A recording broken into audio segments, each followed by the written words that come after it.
guys. Maybe Sean. No, Everyone. I'm looking at everyone as a younger guy.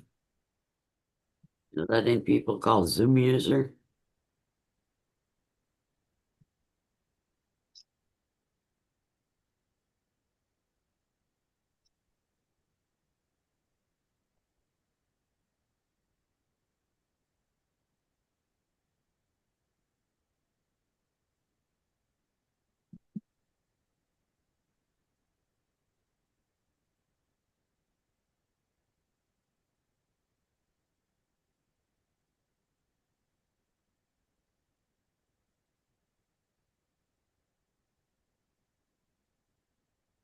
The 35-year-old son, 36 years old. Sorry. Head in a hole. you've heard the version of Al, you've heard Johnny Cash sing Hurt? Yes? Yeah. Yes. That's I like that. I thought it was pretty. I love a good cover. Yeah, that one was good. When people come at it from an entirely different angle. Wow, it's genius.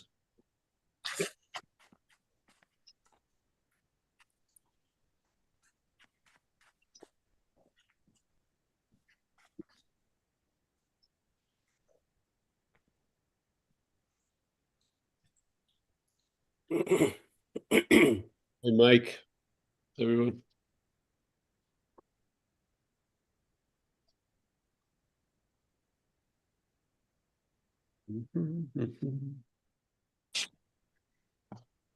Oh, there's me humming. Sorry.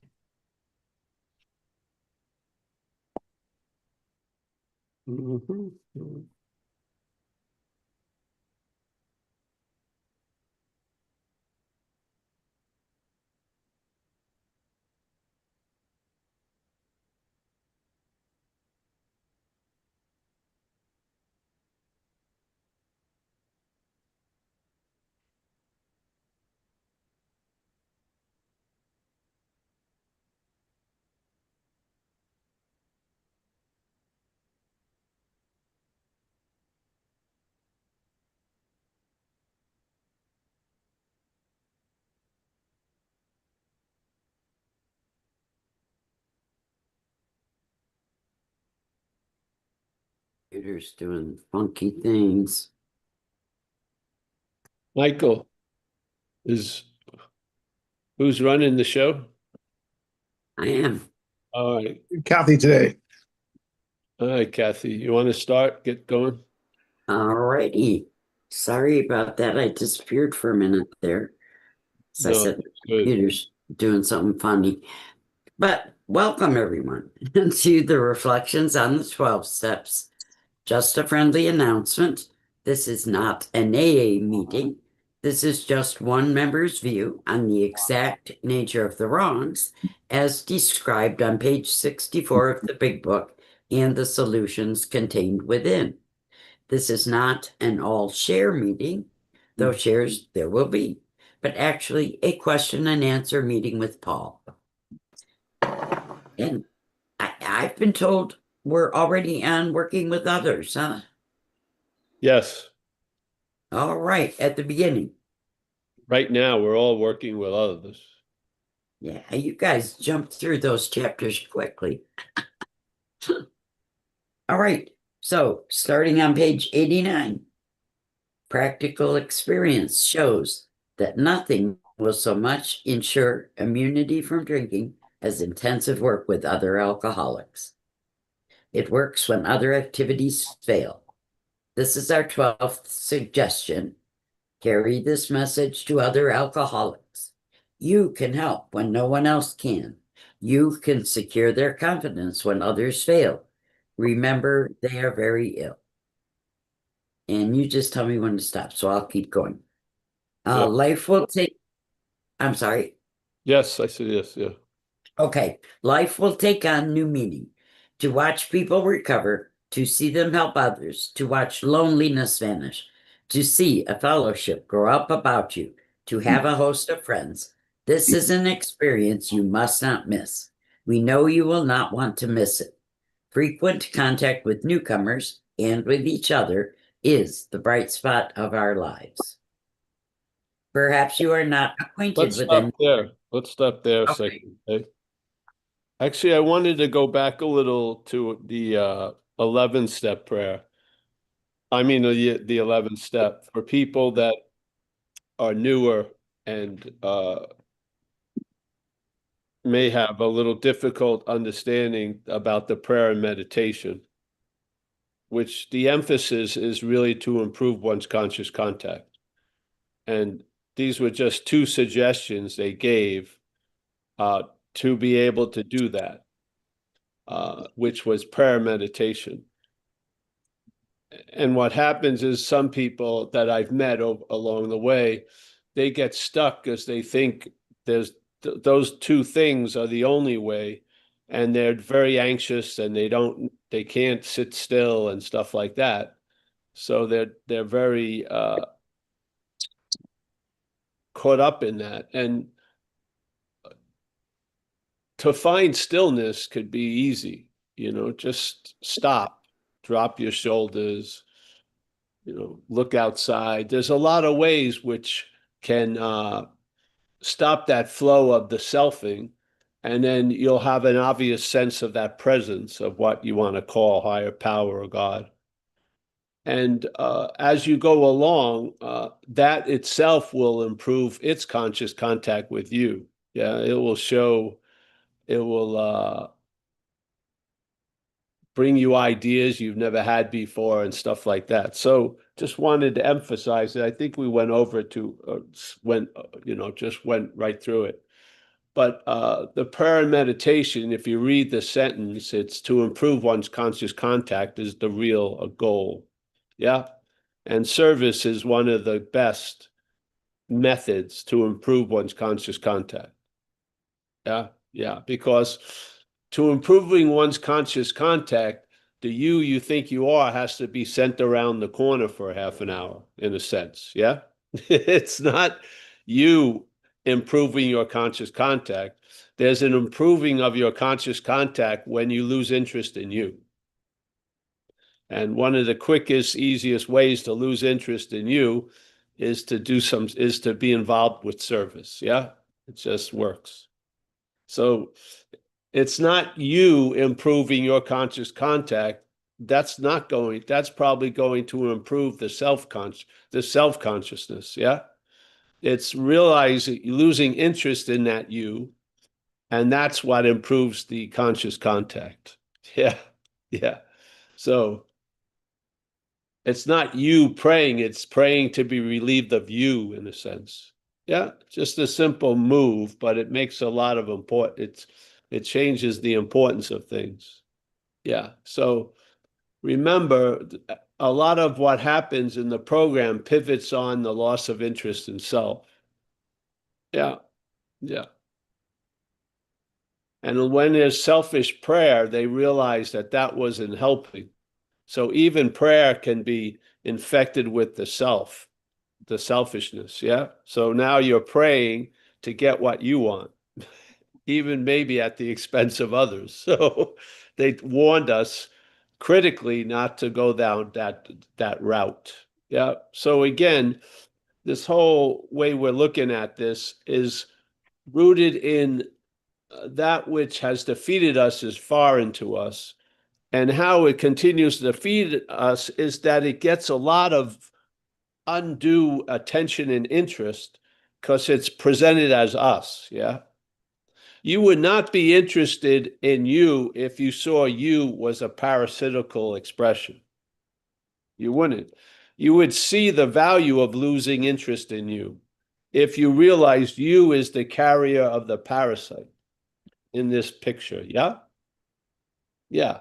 So this thing changes how you see things. Yeah. So when you infected as this idea of self tries to get out of self, that gets caught in self can't get out of self. Yeah.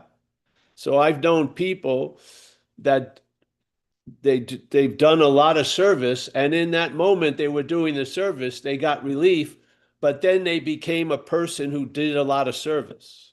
Yeah. and some pride came there. And actually, it was a way of avoiding what needed to be done in their own condition. Yeah. So they had like 13 sponsees, tons of commitments, and they had to go to a psych ward because they had like a nervous breakdown. Yeah. So it's what's claiming the service that has a lot of importance about what the service is going to mean to you. Yeah. It can be liberating, or it can be identifying. Yeah. Yeah. So a lot of times you'll meet, they have, you can see it when someone says, I have 48 sponsees and blah, blah, this giant network. Yeah. What is that about? The 48 sponsees are you. Yeah. So, yeah, this thing will glom on to whatever you're doing. Yeah. And even though service is a difficult service is a difficult surface to bind to, it will bind to it. Yeah. It will make it a self-centered thing. Yeah. So it's like if you read the St. Francis prayer, he says, it's in self-forgetting that we're reborn.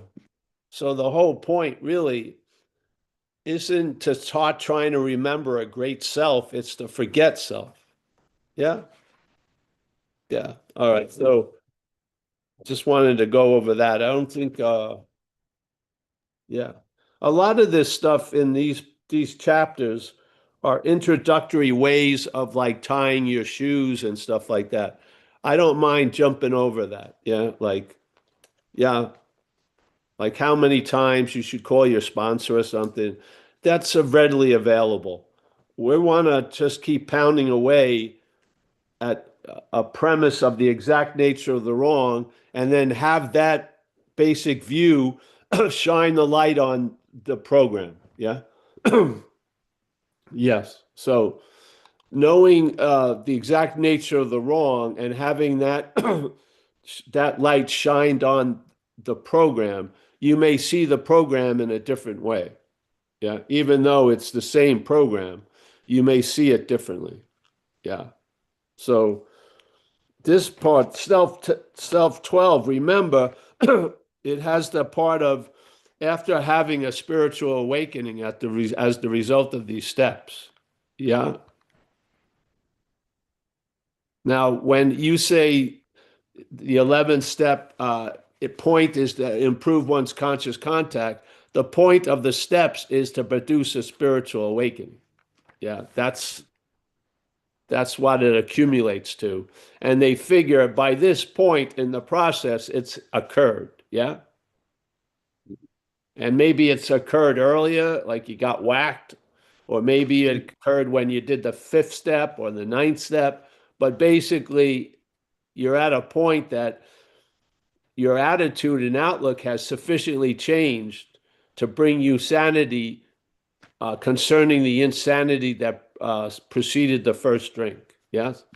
So we now have been restored to sanity concerning that insanity. And maybe in recovery, you'll be restored to sanity about a lot of things, but the real target of recovery at first is to restore us to sanity concerning the insanity preceding the first drink. Yeah, because we're powerless. And when that insanity comes, it usually takes us into a decision that puts us in a position to drink. And then the genie's out of the bottle, and then you just got to go to a meeting and yeah, you know what I mean? Yeah. Yeah. Yeah. So, all right. So here it goes. Practical experience shows that nothing will so much ensure immunity from drinking as intensive work with other alcoholics. This is always passed on in our community. Yeah. Because obviously you're going to run into some rough waters when you're leaving the old gravitational field of the lower power and entering the other gravitational yeah. And one of the ways to sort of bridge that movement is service. Yeah. And obviously many of us, I don't know what they do in your community, but here after 6 months, you could get into a hospital and commitment where you'd go to other places that the people that were in them couldn't get out of. Yeah. So they give you get 6 months sober under your belt and then get that commitment. And I found that commitment was the most obvious demonstration of this practical experience. Yeah. Going to my commitment for hospital and institutions. So I had a couple a month. You'd only go once a month, and I had maybe 3. And sometimes I had been on a bender, like an emotional, mental bender, like getting fucked over in the head constantly. And nothing, making my bed wasn't sufficient, doing the dishes. It was really seemingly on me. And then I'd go to that commitment, and that spell would be broken in that 10 minutes or less. Yeah. Like every time. Every time. So no matter how far up the ass of self I was, yeah, and then I would go to that and I would be pulled out like a divine proctologist pulled me out. And I was relieved of that which I could not relieve myself of. I couldn't. And I was trying all the tricks, serenity prayer, everything like that, but it wasn't working. But once I showed up to that commitment, that extraction occurred every time for I did them about 11 to 13 years, I think. Yeah. Then it was time to spirit of rotation, I felt. Yes. Yeah. So service, the value of service is going to be a practical experience for most of us if you put yourself in a position to be of service. Yeah. You're probably going to you're going to be convinced of the same thing most people are convinced of when they do service. That it's the best way to get out of it. Yeah, no matter how deep you think you're up the ass of self, it doesn't matter how deep, its prongs can go all the way up there and pull you out. Yeah. And then hopefully there's an example that or a revelation that shows up when you're out of self. Yeah, when you're out of the ass of self. What usually happened with me is I felt I was available, like I popped out, and I felt I was present, or I felt present, and that made me available. And to me, that's the whole point. It's you're present, you're available, and then you're of service. And being of service and doing service is different. Yeah. Being of service has produced an effect in your attitude and outlook. That's a fucking deep change. Yes? Yes. A lot of times when you first started doing service, you really weren't of service. Yeah. You talked all about you or whatever. But after a while, you hit something and you were placed in a position of being of service. And I feel that follows you the rest of your life if you stay sober. Yeah? Yeah. And then a lot of times you'll be called to do service and then they'll call you back and you won't have to, but you are of service, which was awesome. Yeah? Being of service and not called to do service is sometimes great. Like in 1 a.m. and shit like that. So these things that happen that are suggestions, they turn into habits, and habits are actions without thought. And if the problem resides in the thoughts, you don't want it to have a say in the solution, do you? No. So we are brought into a condition of being in the habit of being sober. Yeah. And one of those habits is being of service. Yeah. Yeah. So now, being of service, you have your new condition is mostly you're at the event horizon of entering the ass of self, but you're not in the ass of self. Yeah. Your starting point is not up the ass of self. It's being out of the ass of self. Pretty damn good. Pretty good. And then you truly see the wisdom of service. Yeah. Wow. So doing service will keep you in the habit of being of service, which is basically a lot of you is going to be out of the ass of self. Yeah. And that to me is traveling lighter. Yeah. No matter how you travel, if you're up the ass of self, it's going to be heavy. Whatever direction, if you're up that ass, it's probably going to be heavy. Yeah. So it works when other activities fail. This is our 12th suggestion. Carry this message to other alcoholics. You can help when no one else can. And you isn't you especially. You is because you're an alcoholic. That's why you can help. It's not because you're a super special person. It's because you're a run-of-the-mill alcoholic and you've recognized that and you know you're talking to a run-of-the-mill alcoholic. And that is that channel of communication opens a lot of stuff. Yes? Yeah.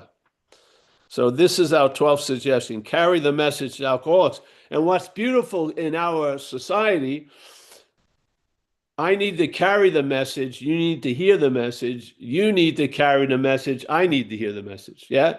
It's an incredible symbiotic event. Like they say, the great thing is we're not all insane at the same time. Yeah, it's very cool. So you can help when no one else can. You can secure their confidence when others fail. Remember, they are very ill. This is why you don't shut the door on the past, because your past is going to be put to great use in the service of being available to others to have sobriety. Yes? It's actually the starting point that they're going to listen from. So all that shit that you went through and, oh, there was no reason, I don't understand. Well, this is the understanding of it. You had to be burnt in the kiln to be put to use. Yes? It wasn't something just torturing you. A lot of what you were had to be burnt off so that you could be of maximum use to other people, yeah, who need alcohol, relief from alcoholism as much as you do. Yeah. Have you ever thought of it maybe that way? It's like the attitude of, oh, I don't get anything out of those meetings anymore. Well, what do you put into them? Maybe that's the reason to go. Yeah. It's what you can contribute, not to take out of constantly. Yeah. So this is attitude outlook. This is how to keep the adjustment that the Holy Spirit, the higher power and the program has allowed to happen. Yeah. Is to do this stuff. Step 12. Yeah. You've already been adjusted. Yeah. But to allow that adjustment to stay, become stable. Yeah. It's strongly suggested that you follow up on step 12. Yeah. To help other people to achieve sobriety and to practice these principles. What principles? The principles we've learned in recovery in all our affairs. And if you can't, limit your affairs until you can. Yeah. And there we go. There's no, step 13 is for a whole other fucking event. Yeah. There's no other step after this. Yeah. This is step 12. The boat's been launched. Yes? Yeah. You're meant to pick up other people drowning in the ocean. It's not meant to be a yacht, though it may be for you, and it could be, but that yacht will have a utilitarian purpose to pick up other people in a sense, or to be available to pick up other people. Yeah. We're all sitting in the same lifeboat sharing right now. We're working with others. Maybe we're not paddling as much, but we're still working with others. Yeah. But we can sing a lovely song because the work is enjoyed. Yes. You don't know. Someone may be going through the internet right now, and they fall upon this crazy little meeting, and they don't even show up, and they were gonna Zoom bomb it, but they listened, and they took off the Zoom bomb, and they sat here, yeah, and maybe then tonight they go to a meeting. Do you know? Do you get alerts when you've been of service? Alert, alert, you've been of service. You're like accruing credit? No. Yeah. It's just willingly given. Yeah, and willingly forgotten, really. Yeah. So you have no idea how we're being used, do you? But when you're being used, you can feel that. Yeah. Yeah. I had a purpose when I was out there. My purpose was to get cocaine. It didn't bring me much joy. I got the boredom that looked exciting to me. Yeah. Kissing ass, doing whatever I had to do. That was spiritless servility. Yeah. That was truly spiritless servility. But now we've all had a spiritual awakening. Yeah. Knowing it or not. And we're at step 12. And just like we made a decision to turn our will in life, now we have some power behind us. We're going to adopt this suggestion of being available and continuing practicing these principles in our life. Yeah. And here we are. And some of us have been on 38 years, whatever, some 38 days, some 38 hours. It's the same boat, same direction. So do the steps, they'll do you. A spiritual awakening that will be sufficient enough to keep you from drinking. And then you'll be in the condition for recovery. Yes? How can you recover something if you keep throwing it away? That's not recovery. Sobriety allows us to have recovery occur. Yeah? So that which we thought we permanently lost may come back. A lot of, incredible revelations occur. Yes, you can finally feel that you can love another thing or a person, where I wasn't able to do that. Yeah, I wasn't. Yeah, so I have a viable relationship with the dog here, and a very tempestuous one with the cat, and then Amelia and other people. Yeah, yeah. Viable relation with everyone here. Yeah. Yeah. I only want the best for me, and I don't have a definition of what that's going to look. The best for you and me. Yeah, I'm going to leave it to life. But I do know what's dragging us every day abides in the head and is concentrated in the past. Yeah. And I humbly believe that umbilical cord can be cut, and you're not going to suffer from it. What you think is you isn't you, and you'll be glad you lost that you that isn't you. You will be. Yeah. You'll be very glad.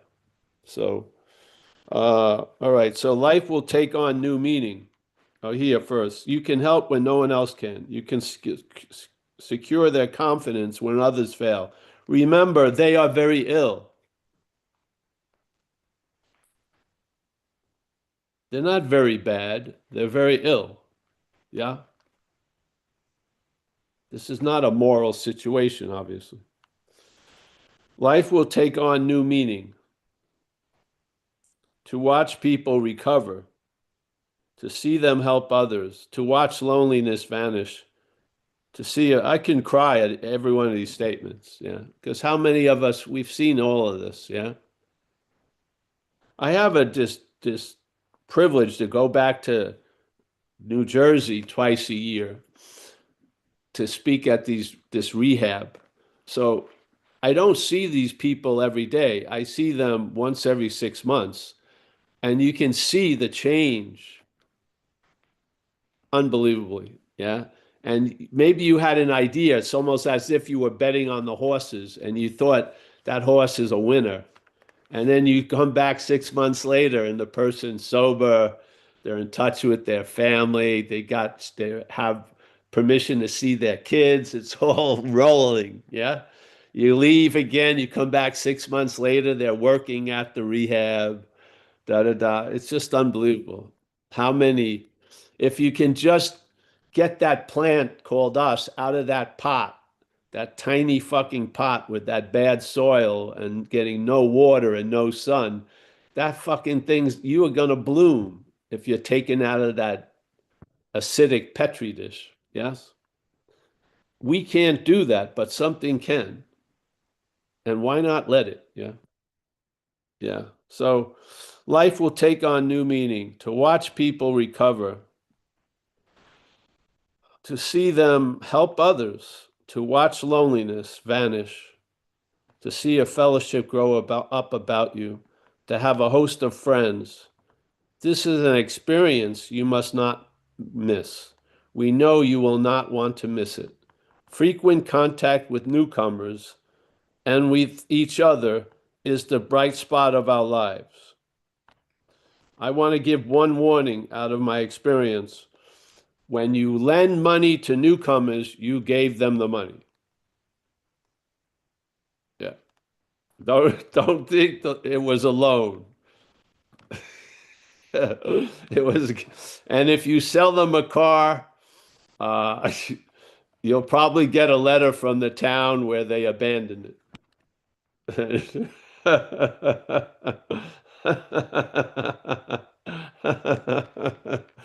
Why? Perhaps they're ill. Yeah. Yeah. Yeah. So perhaps you are not acquainted with any drinkers who want to recover. You can easily find some by asking a few doctors. So now they're starting to give, like bootstrap, advice. I don't want to read all this. Yes, this is just common sense about yeah, and then they talk about how to talk to someone and everything. I think we'll leave this alone. Yeah. When your man is better, the doctor might suggest, so your man, all right. So it goes on and on with that.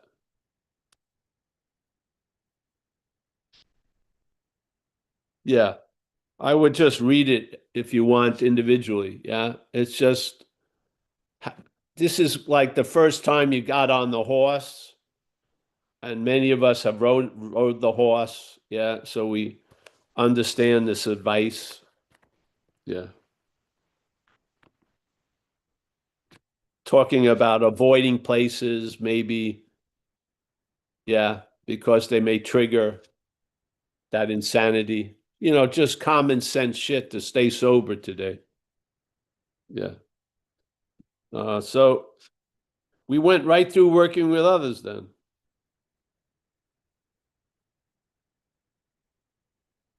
All right. So here, I don't believe this though. The last statement.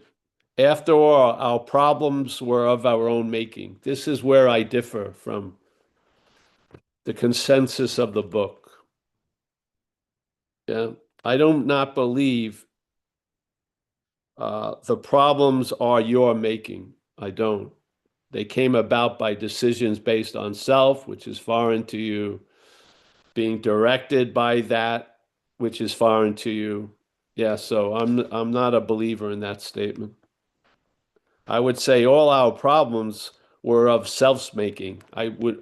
Yeah, if you want to make an absolute statement, I would make it the other direction. Yeah, yeah. And then we'll stop there. And to wives, wow. I don't know. We'll get to that later, maybe. Now, so in the beginning, when it's all about you, I never had a wife. Yeah. So I don't think I stayed on to wives that long. But again, having had a spiritual awakening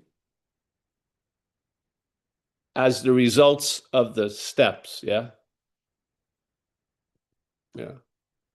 So we don't have a spiritual awakening based on us. It happens through doing the steps, and then the steps do us. Yeah. You have that spiritual awakening, and now, oh man, the field of possibilities open up. You can actually be available to others. Yeah. Because you're not in the state of spiritless servility. Yeah. And shit like that. And of course, they say it's so wonderful, and that we hope you don't want to miss it. Well, it truly is when you see people change. Yeah. The dilemma is when you've seen people change and then they change back. That's a heartbreaker. But that comes along with this. A lot of these balloons don't get out of the gravitational field. Yeah. They go up, but then they crash down again. Because we're dealing with really, it's almost as if you were in the tropics and you have malaria and shit. Or, yeah, it's a really sort of like a tropical disease. A parasite has taken over us to the extent that we think we're the parasite, which is a pretty big takeover. And it's riding us, yeah, and driving us. And decisions are made based on its agenda instead of ours. And we end up having to hold the bag all the time. Yeah. I feel like we should give credit where credit is due. We do that with the higher power. I would like us to start doing it to the lower power. Yeah. So, all right. Well, you want to open up the room?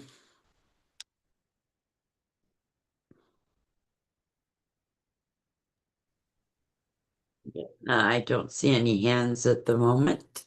Does anybody have any questions? Oh, we've got Arthur. Arthur.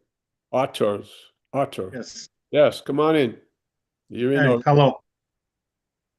I listened to some your previous recordings, and you say that when the mind says, "I'm an alcoholic," it's coming from the self. So I wanted to ask if it's something I am, and then it's something else. In my case, something I don't like. Is it also Yeah. coming from self? Yes. So I am is the basis of all of us. Yeah. And then there is the idea of I am Paul or Artur's. And then that Paul and Artur can be easily taken over or infected or influenced by what comes after Paul.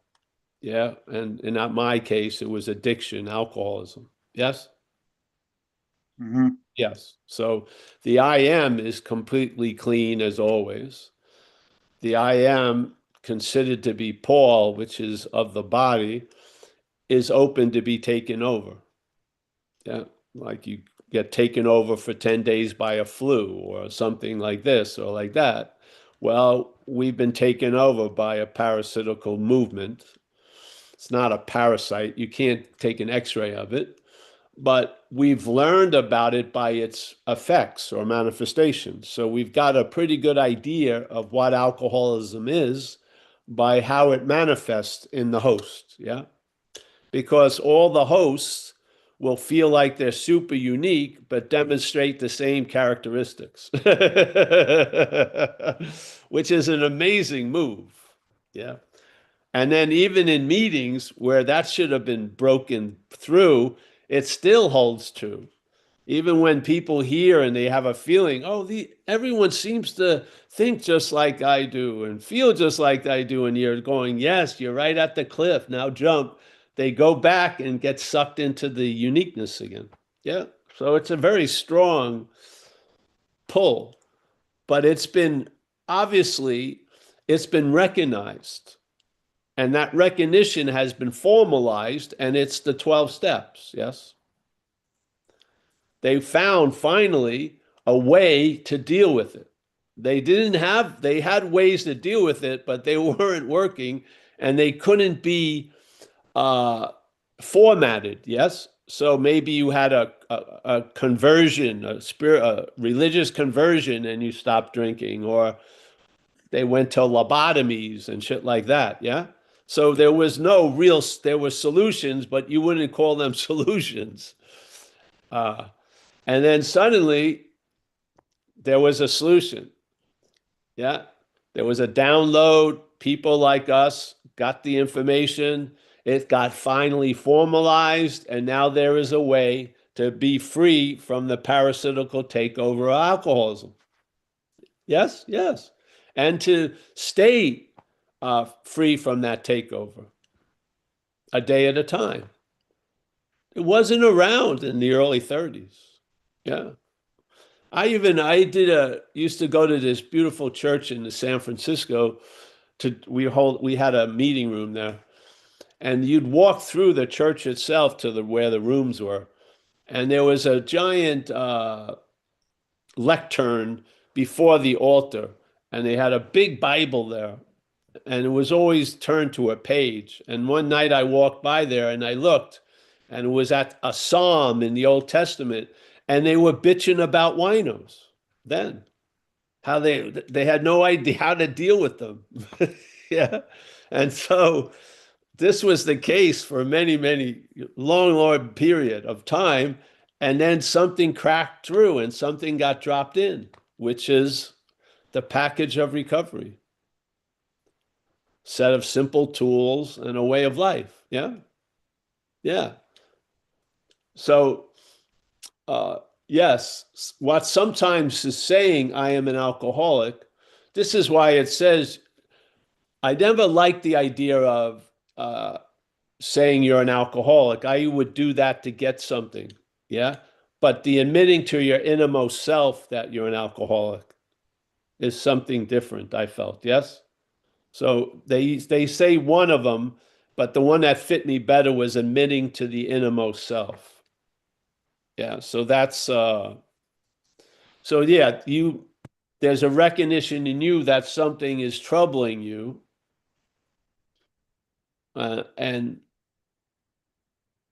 that's something that's troubling you, and you get mixed up a lot. Yeah, just like when you feel like you want to promote your health, you're wanting to promote the health becomes an illness of itself. Yes. Haven't you noticed that? Yeah. When you a lot of times when you put a lot of attention on a problem, there's a bigger problem. Yeah. So the parasite sort of rides you, and whatever you meet, it meets, and it will try to take advantage of what you meet. Yeah. Yeah. I've seen it, as a movement. And I've seen it in others. I mean, we have an incredible open air laboratory recovery. Yeah. A lot gets revealed at meetings. Yeah. There's so much power in we.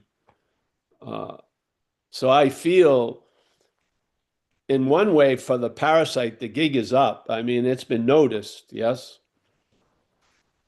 Yes, and millions have gotten relief, and maybe I would say more than millions now. Maybe their relief only lasted a day, but for that day they were not drinking at least, yeah, and it worked. Now, some of us have 37 years of days, but the same principle, yeah, yeah. So I think that's what I don't know if I lost you, Artur, but that's where it went. Can you speak more about the troubling, like where it's troubling me? Well, if it's troubling me, it can be an indication. It's like something's flashing on your dashboard, and you should pay attention to it. Yeah, but definitely, if it's troubling you, something is using that also. Yeah, the head is using it. Yeah, yeah. But if it's troubling you, you can't wish it away. some stuff is sort of sticks around. You gotta confront it. This is how you face life successfully. Yeah. Yeah. But first, if you can extract or lose interest in the self's interest in what is troubling you, I think that goes a long way. Yeah. But I don't know what it is specifically. In my case, what troubled me a lot in the beginning of recovery was if I felt love or really a strong attraction to someone, inevitably I was going to put my foot in my mouth. Yeah. I would act out and I would sort of demand they demonstrate how much they loved me, and I was convinced I knew they failed the test already. Yeah. And when I was out there using, it would be forgotten by my constant condition of being high or loaded. And when it came up in recovery, I had blamed it on my cocaine use, but I wasn't doing cocaine and it showed up. So I was obviously wrong about that. And it would really, the emotional hangover when I acted out, and it could ruin the relationship in an hour. Yeah. Sometimes it made it unsalvageable, really. And so it was a deep groove in me, and it took years, yeah, for it to be changed by the program. I'd say 11 years, I think. Yeah. And some of those points, I tried therapy and stuff, and I had really lost hope a lot. Yeah, because it just would come up, and I seemed to be powerless over it. Yeah. Some of it was so insane. It's funny now. I mean, what an asshole, really. And then one night, it had a way of happening around holidays and shit. So one night, it was a New Year's Eve, and I was with a woman, and this woman, I was actually having my first experiences of sexual addiction, which I hadn't had. I mean, I really liked going horizontal with her to the point I was ready to make a big fool of myself. And so I was up there in her apartment, and then I started, hey, what are you doing? And going over shit. Yes. And then I said, I'm leaving, which I did not want to leave, but it was a demonstration. I'm leaving. And so I had to leave, but I didn't want to leave. As soon as I got to the car, I called her back up. Blah, blah, blah. Went back up there again to go to round two. And I swear, at one moment, something diverted it for the first time. Something diverted the water because the water was just going to make like a tsunami. Yeah. That power got diverted. I don't know what happened. I don't care, but it did. And then it went away, not just for 10 minutes and coming back like with a vengeance. It actually simmered down. And the first thing I said to her, you don't know what the fuck you just missed. I mean, seriously, I should leave now at this moment, just in case. And I mean, leave, really leave, not leave, So then it broke its back, and it would show up occasionally, but never with it would be a tropical storm instead of category 5. Yeah. This was all the process of recovery, working on a heavy stone in me. Yeah. The water recovery fucking changed that stone, which I did not believe. I was trying to limit my affairs completely.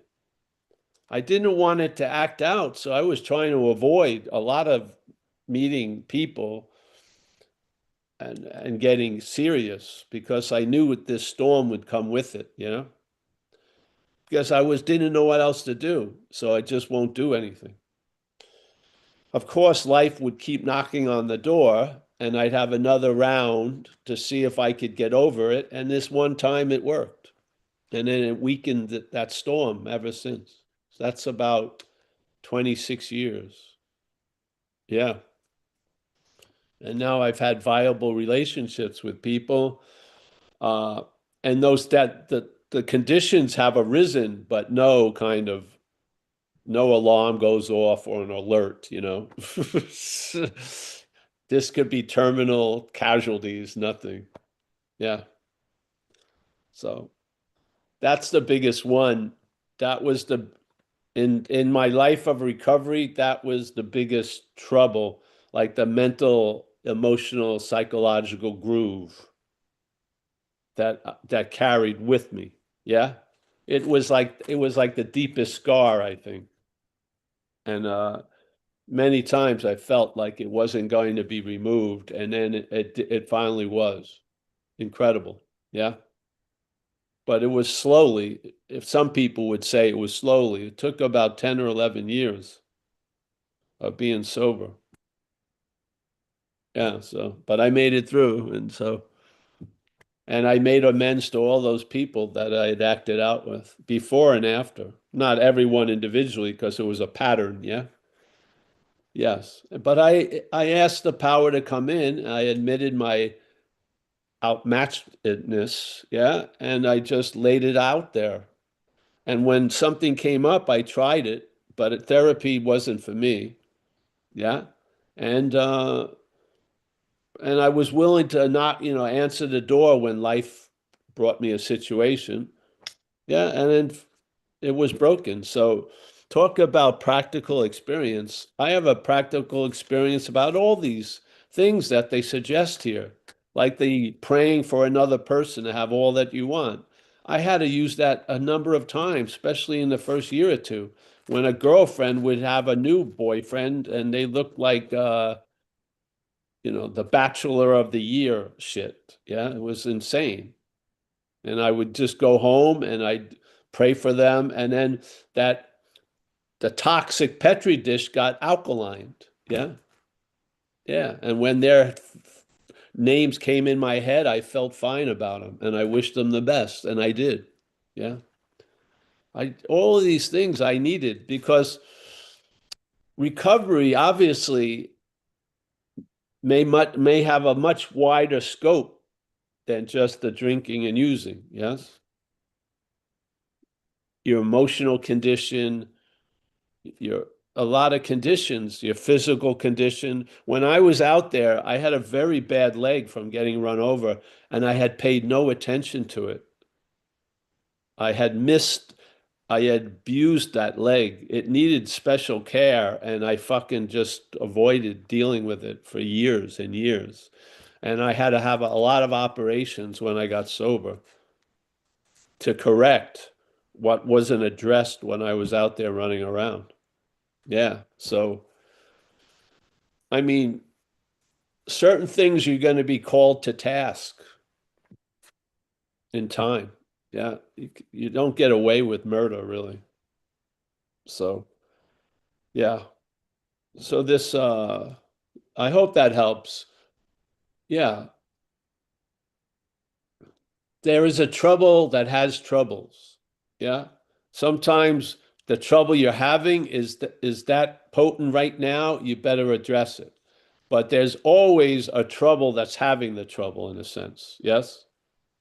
And what we hope to get is relief from the trouble that has troubles. Yeah. So maybe you'll travel lighter through the troubles that you're going to have. That's the best way to say it, literally. Yes. So there's an agitating quality that we carry that is brought to things that make the troubles we're brought to worse, usually. Yeah. Yeah. So that's what we're shooting for here. And then have the skillful means, or ask someone who does, to deal with a trouble that's at this moment paramount. Yes. But really, we're looking at the trouble that has the troubles, and how much of the trouble puts its troubleness into the troubles. Yeah. Yeah. That's the, see, this is what I saw. If you go through all your individual troubles, they're disguising the biggest problem, humbly. Yeah. And so if you have a list of all the troubles, that list will probably be added to it, and you'll just be dealing with troubles your whole life. Yeah. For me, there's an underlying trouble that needs to be noticed. Yeah. That's giving meaning to things that they're all troubles. Yeah. Yeah. Maybe you'll see it as an invitation. Maybe you see it as a possibility. Yeah. Yeah.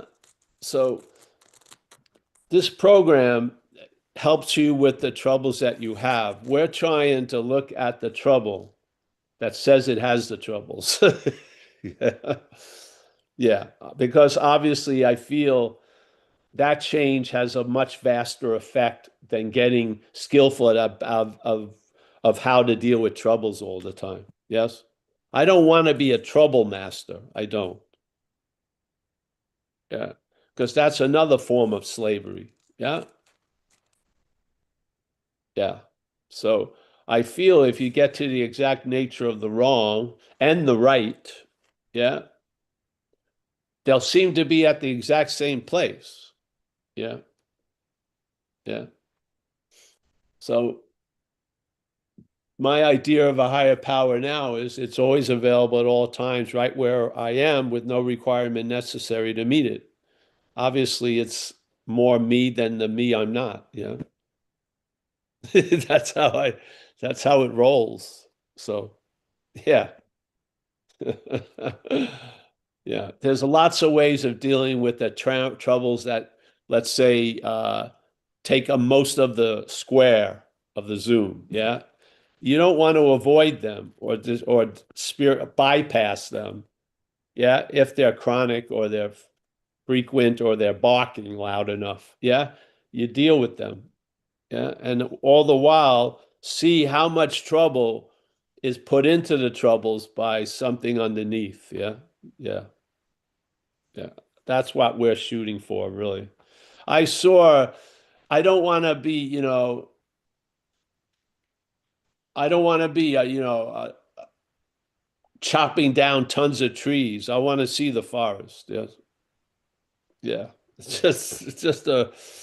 It's much more encompassing to see your role in things instead of trying to change all the things. Yeah. To see your role in all the things. Yeah. All right. Yeah. Mhm. Yeah. Do you want to go to another one? There's value in the other. You need like a fire department and shit if your house is on fire. Yeah. But a lot of the time your house isn't on fire, but you're the fire starter. So we got to check out the fire starter of you. Yeah. All right.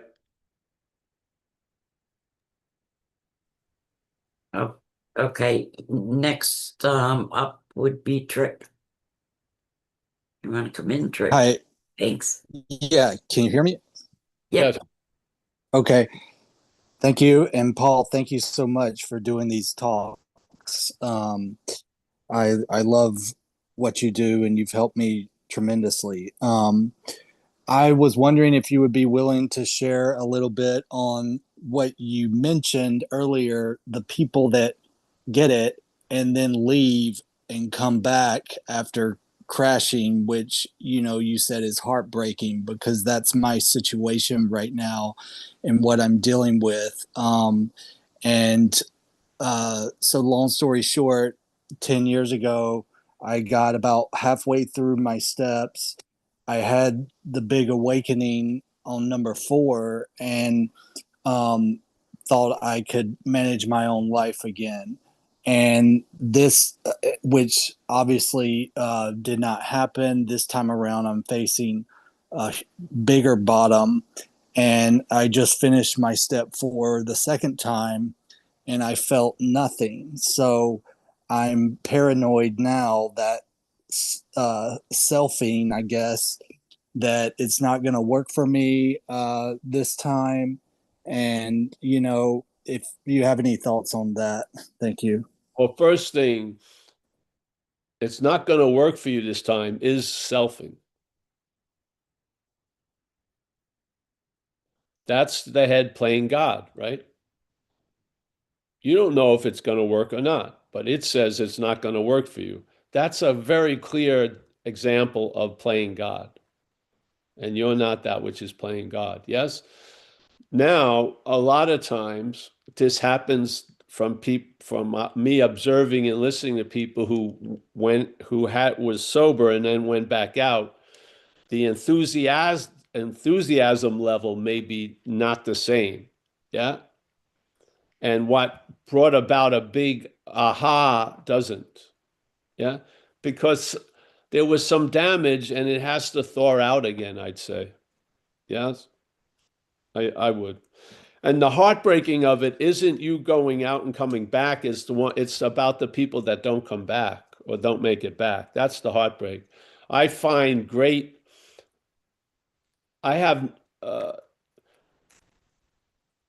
the act of sobriety for many has relapses. This is just the way it goes because there needs to be a convincing.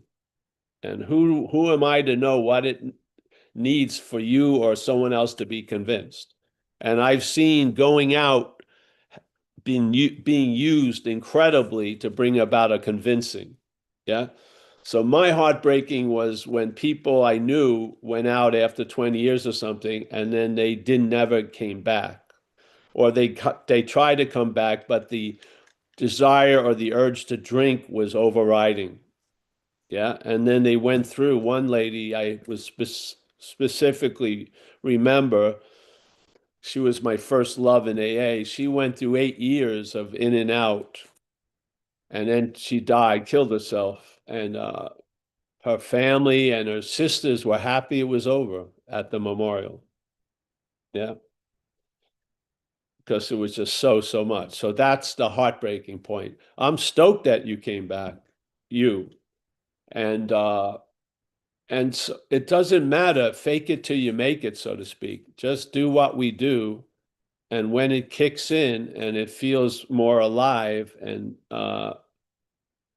great, but you have to have a sober view. You're fucked maybe if you don't do this. So, yeah, just do it. And like we say, fake it till you make it.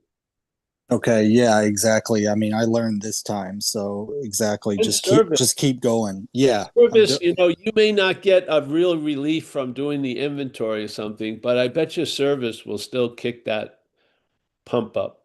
Yeah, I'm doing service. Thanks, Paul. Yeah, you're welcome. Yeah.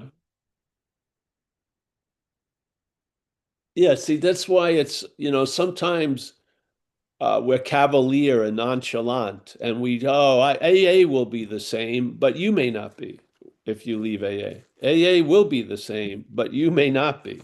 This is the dilemma. The condition that you think is you and you're doing it is provided by recovery, maybe.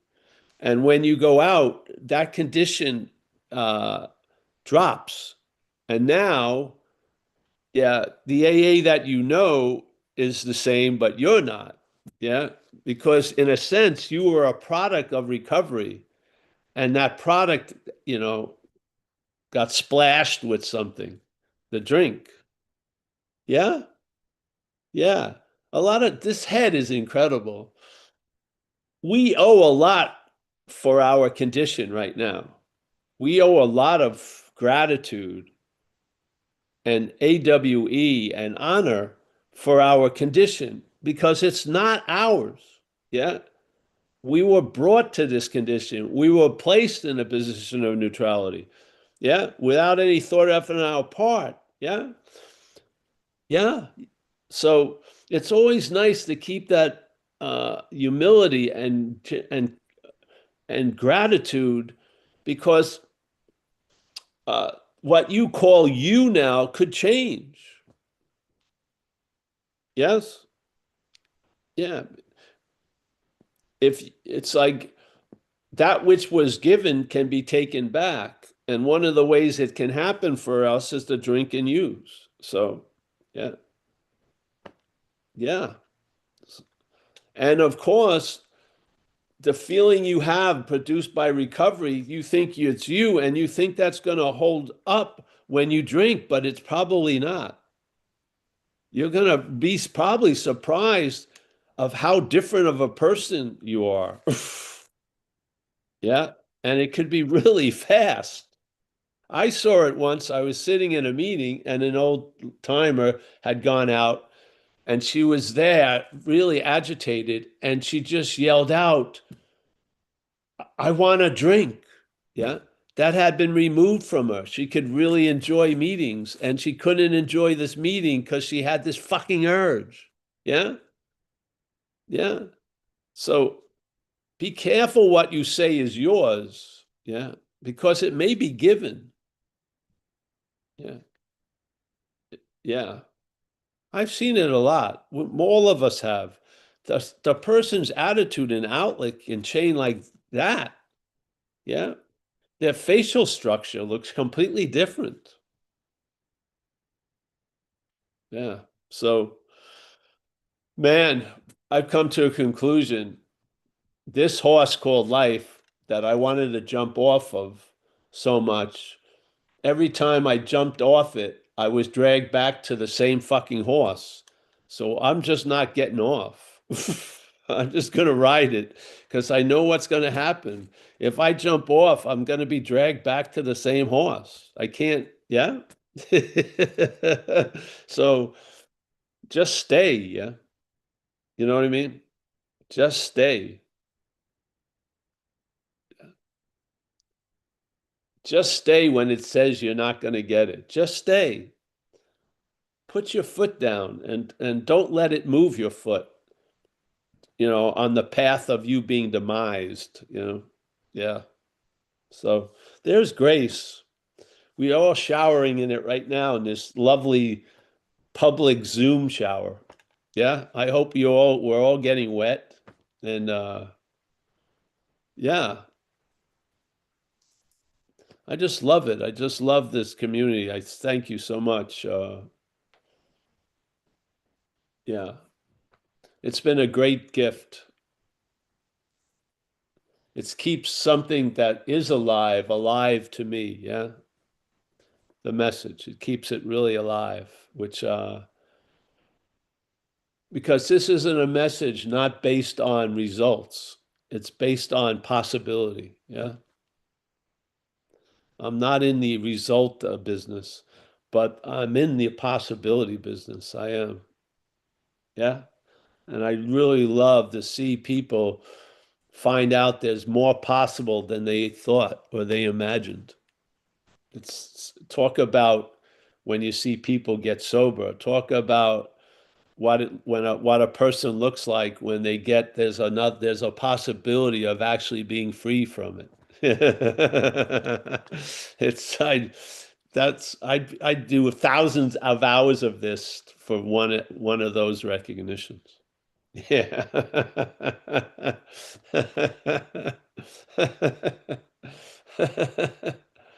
Yeah. So, all right. Thank you. Anyone else? We got Gigi.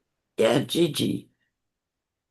Hey, Gigi here. I just had a really quick thing. Anybody who's been around a minute knows that there's all these great acronyms to reach for in our recovery, and an old timer shared one based off of a phrase that she always says.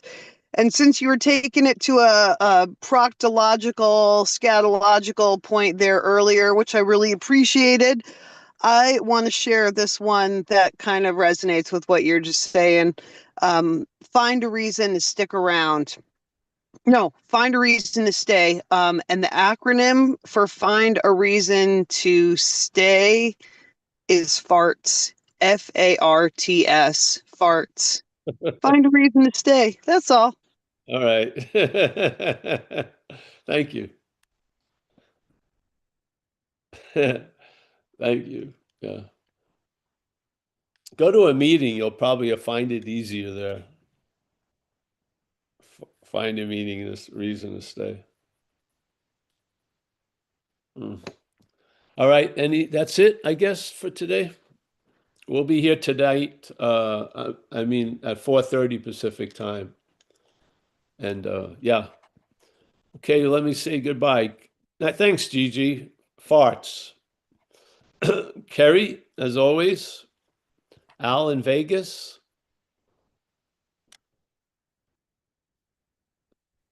John B in the UK. Matthew, UK.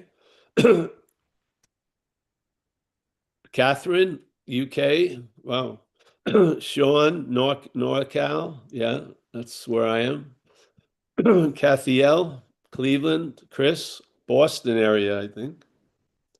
Kathleen, I was gonna say Delaware, but it's Pennsylvania. Yeah, I got you. Artur's, Betty in Nevada, Stephen Mack on Having Never Left, Miak, Tom Lizzotti. Tom Lizzotti, nice to see you, bro. Dave W, Rico, man of his word. John in Florida, Vlad, Portugal. Said hot as hell there, Vlad. Yes. Sorry? Good to see you, Vlad. Joseph. Roman Mueller. I just talked to Roman the other day. Michael Stacy, as always. I know it's warmer in Madeira than here, probably. Yeah. John K. Mickey. Another beautiful Madeira. With those two in there, I'm moved. I could be moved to go to Madeira. Wow. Yeah.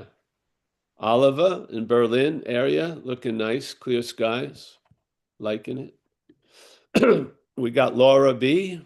Nice to meet you, Laura. We got Rainier Schmidt. Yes. I know him from he has a lot of aliases. I know him from another alias. Yeah. Robert C. There he is. Nice to see you, Robert. John. Dave W, I think I got already. Hey, thank you, everyone. Hey, again, remember Rule 60 is, what is it, 62? Don't take yourself so seriously. There you go.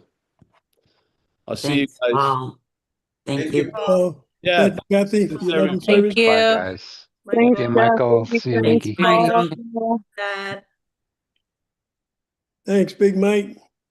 What's Yeah. the farts thing again? I'm working on flatulence. Thank you. Find a reason to stay. Right on. Reason to say Thanks, thank Paul. you. Thanks, guys. I Bye. found Thank Mickey. you. That's a reason to stay. Mickey